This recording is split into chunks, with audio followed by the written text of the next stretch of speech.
Alex had a morning routine that rarely changed. He'd wake up early, make his black coffee, and step outside to feel the air before another day of remote work. But that morning, when he opened the door, something was off. The breeze was the same, the neighbor's sprinklers ticked away like usual, but the space where his car always sat was empty. He stood still, cup in hand, waiting for logic to kick in. His car didn't get stolen. Not here. Not in this clean, controlled neighborhood where even trash bins had to be rolled back behind the fence by noon or face a written notice. Still, the spot was empty. And the only thing left behind was a faint rectangle of clean concrete surrounded by dust. He stepped back inside, set the cup down too hard, and pulled out his phone. After a series of tense calls and transfers, he landed on a tow yard, 2 towns over. They confirmed they had the vehicle, towed at 3:47 a.m., reported by the local homeowners association. No damage, no explanation. Just authorization. Alex asked the voice on the line who gave the order. The clerk replied calmly, just said the report came in from the HOA board. A name was logged. He didn't recognize it, but he didn't need to. He already knew who was behind it. He'd had one conversation with the HOA president the month after moving in. She walked up his driveway without knocking, pointed at his trash bin an hour late, and talked about setting a tone. Since then, their interactions had been nods, awkward eye contact, and clipped smiles at board meetings he never wanted to attend. Alex looked back at the empty spot in his driveway. It wasn't a mistake, it was a move. A message. Later that afternoon, he walked into the HOA office to get clarity. The president sat behind a glass desk, reviewing papers with exaggerated care. She didn't look up when he entered, only shifted her eyes once the door clicked shut behind him. She said the car was violating the neighborhood's vehicle policy. He asked for the specific clause. She shrugged and mentioned overnight restrictions. Alex had read the documents thoroughly. He'd had 2. This wasn't his first HOA. The rules mentioned overnight parking on the street, not on driveways, not on private property. His car had been legally parked, no warnings, no notice. He asked if she could show him the written complaint. She didn't answer, just asked if he was done. He left quietly, but that night, he sat at his desk with the HOA agreement open on one screen and a growing spreadsheet on the other. If they thought this would end with an angry email and a paid fee, they were wrong. The next few days, he spoke to neighbors. Listened more than he talked. Found out his wasn't the first car. One couple had their van towed after a weekend trip. Another man said his guest's car was taken while parked for just a few hours. No one had seen it coming, and all of it pointed to the same pattern: vehicles disappeared. And no one ever received a prior notice, and every time, the same tow yard. He drove by that evening, checking the clubhouse. The golf cart, bright white and marked with the HOA logo, was parked just inches from the curb. Alex slowed his car, leaned slightly over the wheel, and stared at it. It wasn't parked on HOA land. It was on city property.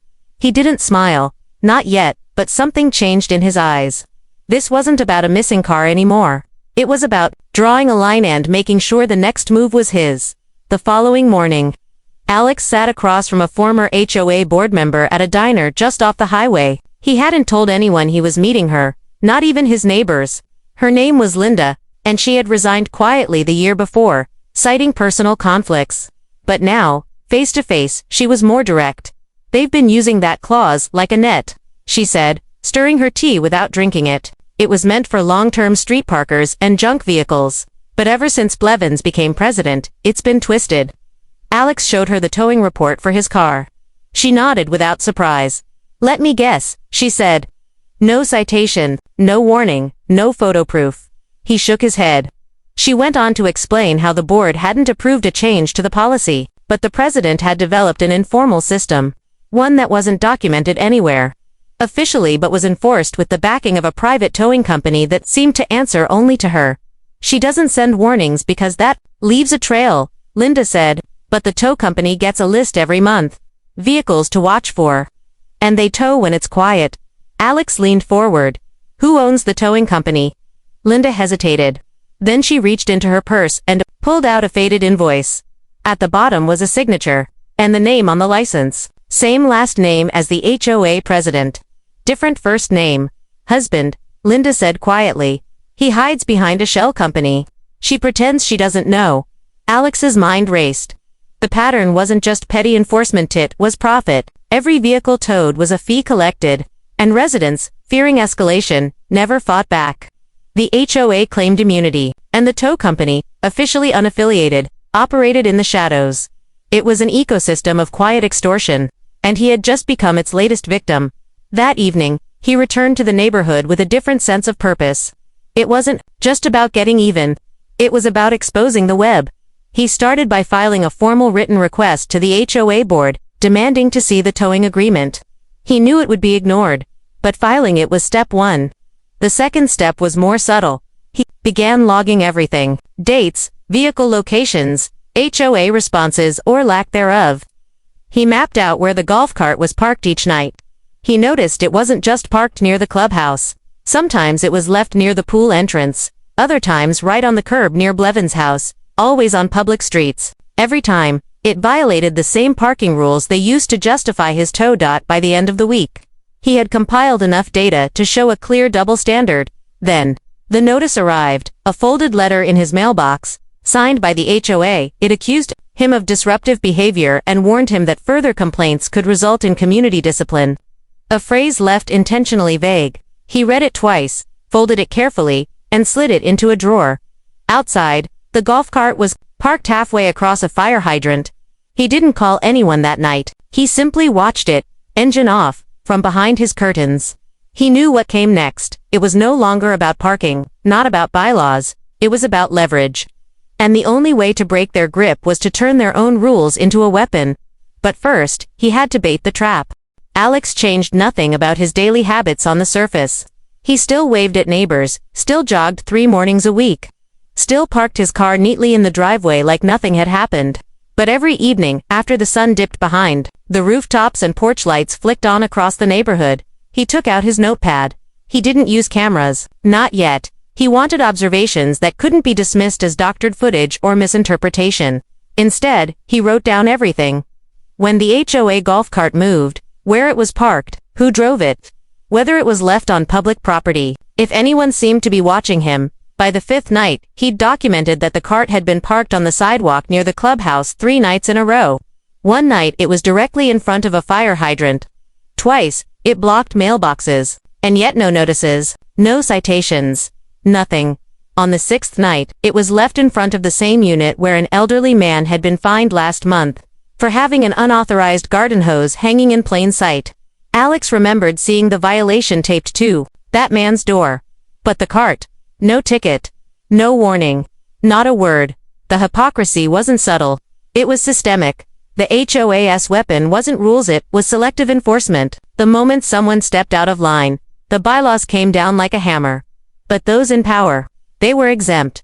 Invisible. Alex took it a step further. He contacted the city.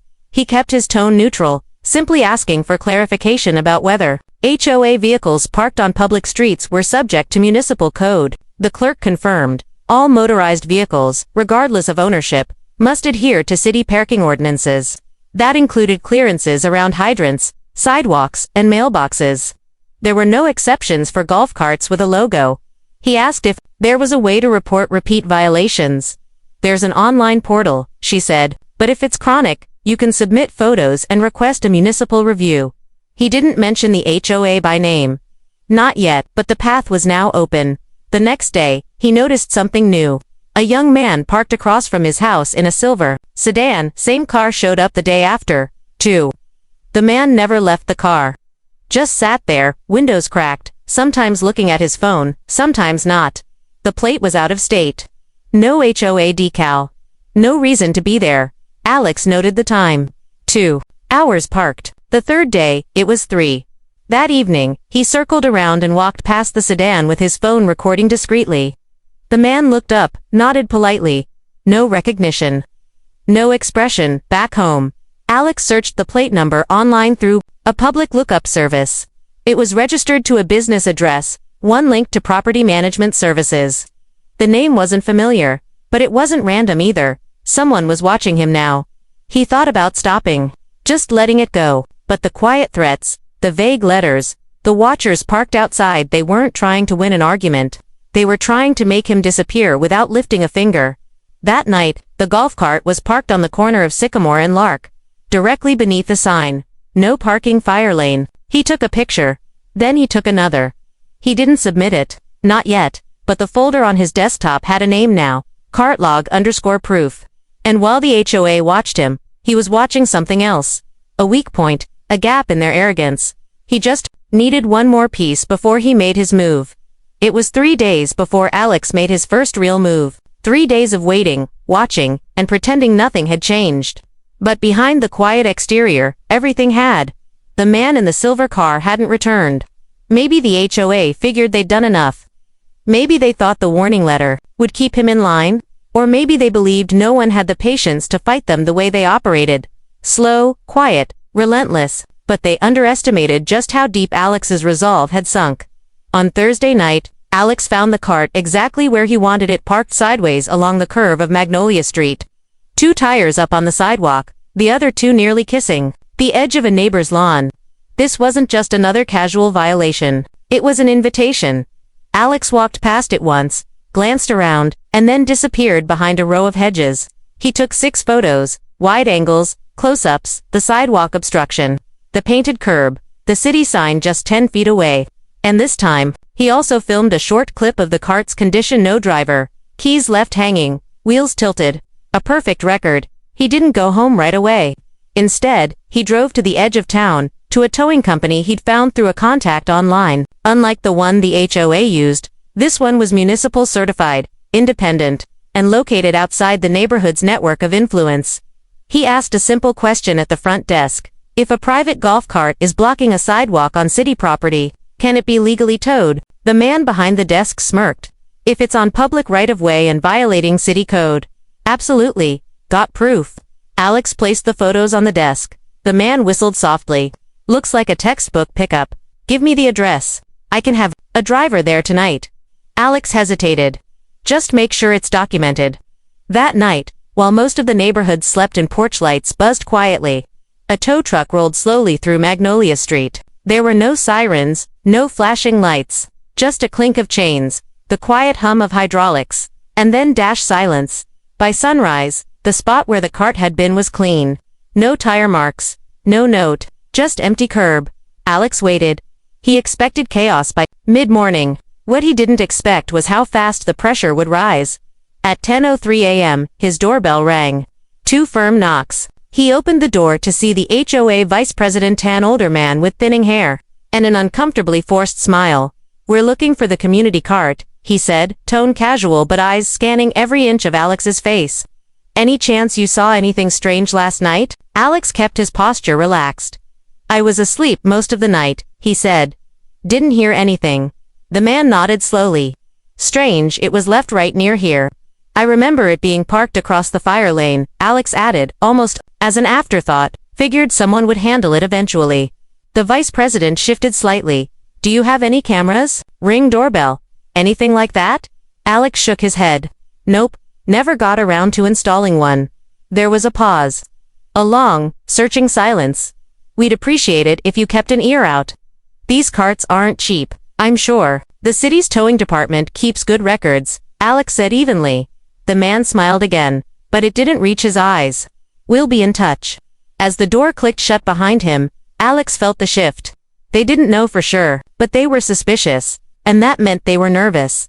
That night, he made a backup of all the files and stored them on an encrypted drive.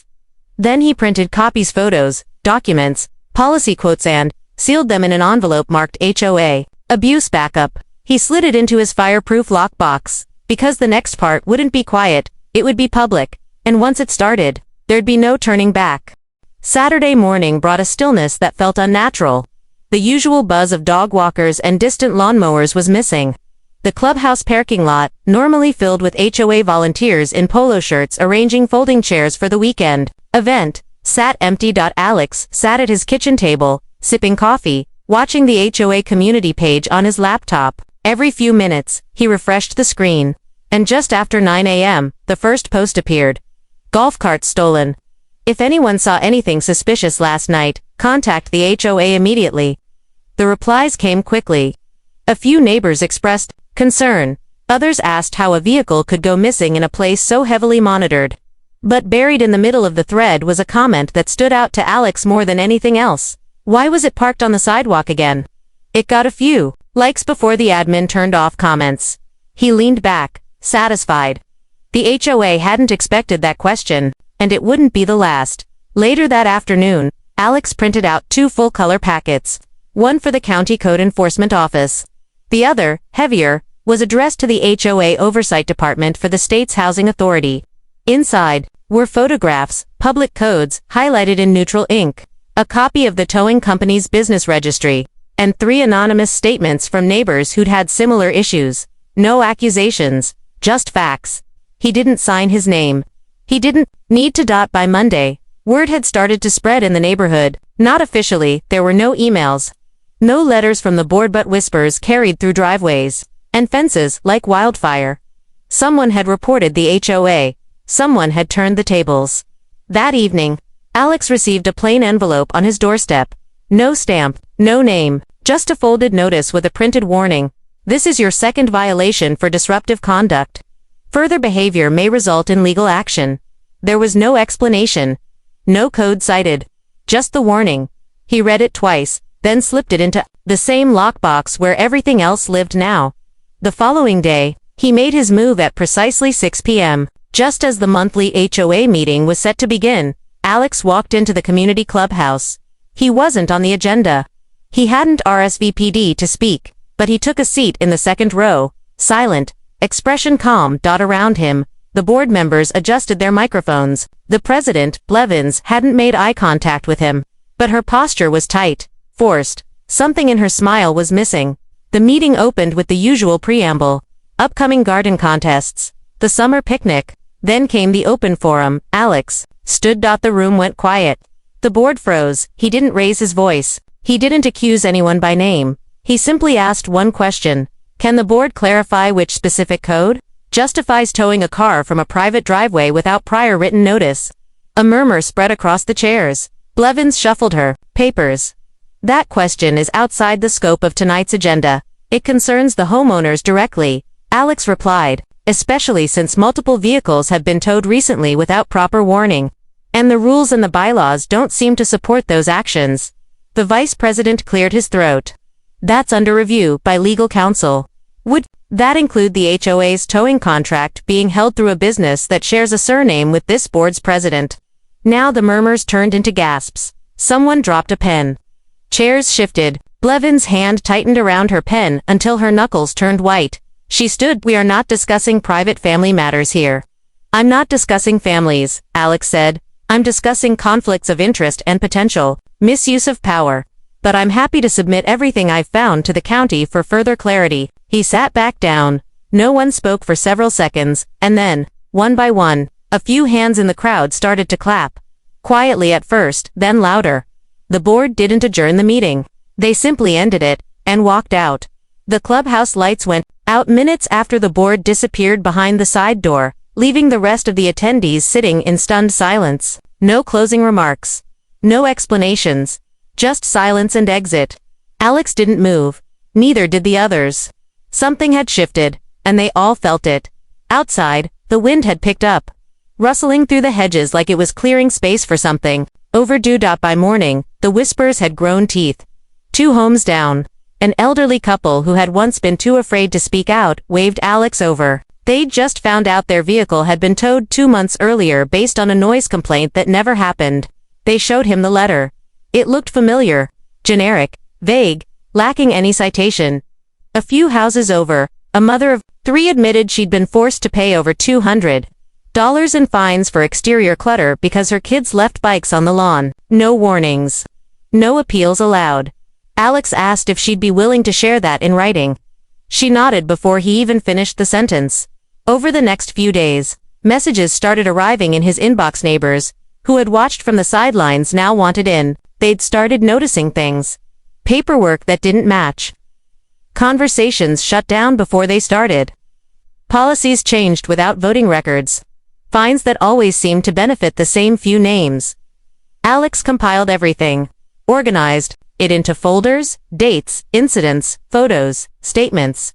On Wednesday, the first real blow landed. The county investigator showed up. Plain clothes, clipboard, walked straight to the HOA office at 10:27 a.m., and knocked. once before walking in, by 11:15. They were seen leaving with a cardboard box full of files. Someone had tipped them off and they were moving fast. By that evening, a new letter arrived, but this one wasn't hand-delivered. It came in a stamped envelope, formal and folded, bearing the State Housing Authority's logo. It acknowledged receipt of multiple homeowner complaints, listed Alex's neighborhood by name, and stated that a preliminary audit had been opened to review the HOA board's financial decisions, enforcement methods, and contract procedures. There was a number to call with further documentation. Alex smiled for the first time in days. The next day, 2 HOA board members resigned quietly, without announcements. One of them, the treasurer, sold their house within a week. For sale signs popped up faster than they usually did in that part of town. Blevins remained, but her silence had changed shape. No more letters, no more threats. Her presence at the clubhouse grew scarce. The once smirking president had turned invisible, her car absent from its usual spot, her voice missing from meetings. But it wasn't over yet. Alex hadn't said everything. One last piece of the puzzle remained, a paper trail linking the towing company directly to Blevins through an ownership agreement filed under a separate business name. It wasn't in her name, but it was in her brother's. And her brother's address, the same one Blevins used when she registered her HOA candidacy years ago. The connection was there, quiet, hidden in plain sight. All it needed was daylight. Alex printed the final documents, placed them in a labeled envelope, and dropped them off at the county office the following morning. He didn't stay to explain. He didn't need to. He'd started a fire with facts and the wind was now behind it. What had once been a simple retaliation for a towed car had become something larger. A neighborhood that had been silenced now had a voice. A president who thought she controlled the rules was about to answer to them. And the golf cart, still sitting at the impound lot, unclaimed. No one wanted to admit it was theirs. The next HOA meeting wasn't hosted in the clubhouse. It was moved to the community park under the open pavilion, quietly rearranged due to ongoing maintenance, according to a mass email. But Alex knew better. The clubhouse had become radioactive, a symbol of silence and fear. They couldn't fill those chairs anymore. Alex arrived 10 minutes early, not to speak this time, but to watch. Lawn chairs dotted the grass. Neighbors who had once avoided eye contact now gathered in clusters, their conversations sharp and focused. The silence had broken. There was no sign of Blevins. Instead, the vice president stood before the crowd, flipping nervously through a small stack of notes. He wasn't the type to lead. That much was obvious. His voice cracked during the opening remarks. He mentioned transparency, promised accountability, said things would change moving forward. But no one was clapping. After a few vague points, the floor opened to community questions. A woman from the second row raised her hand and asked about the financial reports that had gone missing from the last 3 quarters. Another man wanted to know why the board voted to raise monthly fees last year when reserve funds had barely been touched on. Then someone asked directly, "Where is President Blevins?" The vice president stammered, said she was dealing with family matters, that she would address everything soon. Alex leaned back in his chair and said nothing. The real answers were already on their way. That night, news broke. An article appeared online from a local watchdog group that had picked up the state audit. The title wasn't dramatic, just direct. HOA under investigation for illegal towing practices and financial misconduct. It named the neighborhood. It listed details that could only have come from internal documents. It even quoted a few anonymous homeowners who described the intimidation tactics used by the board. One quote stood out. "We were afraid to speak. Now we're afraid of what else we'll find." The next day, another resignation was posted, this time in the HOA's newsletter. Blevins had officially stepped down due to personal stress and health concerns. There was no apology, no explanation, just a full paragraph of vague closure. But the community didn't buy it. Not anymore. A vote was called for interim leadership. Alex didn't nominate himself. Someone else did. He declined. He never wanted power, just balance. Instead, he offered to help form a new oversight committee, independent from the board, composed entirely of unpaid residents with legal review access. To his surprise, the board accepted, because they had no choice. Days later, Alex received a certified letter from the city clerk's office. It confirmed that Blevins' brother had been subpoenaed for financial records tied to the towing company. If they could establish a pattern of HOA fines being used for personal gain, criminal charges could follow. That night, Alex stood at his window again. The same view as the day his car vanished. Same driveway, same streetlights, but everything felt different. The silence now carried weight, not fear, but relief. He thought about how it had started, just a missing car. Just a smirk from a woman who thought she owned the rules. But power, when unchecked, collapses under the weight of its own arrogance. And in that quiet moment, he realized it wasn't about revenge anymore. It was about what comes after. A month passed. The leaves started turning along the sidewalks, rust-colored and brittle. Halloween decorations began creeping onto porches, some cheerful, some defiant. The neighborhood had shifted not dramatically, but in the way a storm clears the air. Tension that once buzzed beneath each HOA notice now settled into cautious stillness. Alex spent less time behind the curtain and more out front. He started joining morning walks, small talk with neighbors who once avoided eye contact. Some thanked him quietly. Others brought him stories, documents, notices, photos, evidence of years-long patterns that no one had felt safe enough to question until now. The oversight committee he helped form was already active. They'd demanded full access to HOA records. A third-party auditor had begun combing through the financials. Early findings confirmed what many suspected: funds misused, contracts awarded without bidding, citations tied to undocumented policies. But the twist didn't come from an audit. It came from a city clerk, a single phone call, and one simple line: "We've reviewed the impounded vehicle. The golf cart wasn't registered to the HOA." Alex paused. "What do you mean?" "It was never on the HOA's insurance. No city registration. No ownership documentation filed. It was purchased under a private name." He asked them to check again. They did. The cart had been bought in cash 5 years ago, registered under the name Carla Myers, an alias tied to a P.O. box out of state. The signature on the bill of sale matched one person's handwriting across every HOA meeting sign-in sheet. Blevins. The golf cart had never belonged to the community. She had used HOA funds to pay for it, then registered it privately, shielded it from liability, from oversight. She used it like a throne, a symbol of her status, rolling up to doors with violations as if she were enforcing justice, but it was never theirs. Just hers. Alex didn't say a word to the board. He let the auditors deliver that piece. When the news spread, the reactions were mixed: shock, quiet laughter, even a few neighbors shaking their heads in bitter amusement. "She made us pay for her toy," someone muttered, but the final stroke came the following week.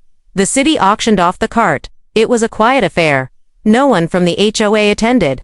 No one bid with excitement. Just a few collectors, one city contractor, and a man in a blue windbreaker who paid cash and loaded it onto a flatbed with no ceremony. The funds from the sale, just under $2,000, were sent to the HOA's general account. The first deposit, in months not tied to a fine. At the next community meeting, the new interim president, a soft-spoken woman named Sandra, asked if anyone had announcements. A few residents shared upcoming events, garage sales, a food drive.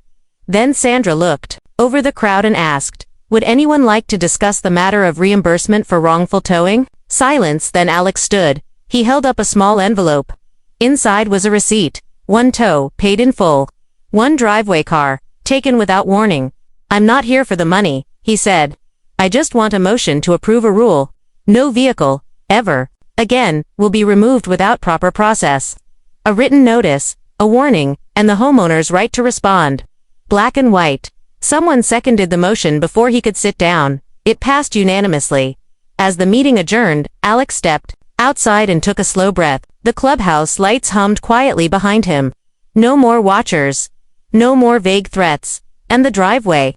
His car had never moved since it came back, but sometimes, when the street was quiet and the wind just right, he'd hear the faint rumble of wheels, the ghost of a stolen cart, now just a memory. What Blevins left behind wasn't a vehicle. It was a lesson. Power built on fear will always roll downhill until someone decides to stop it.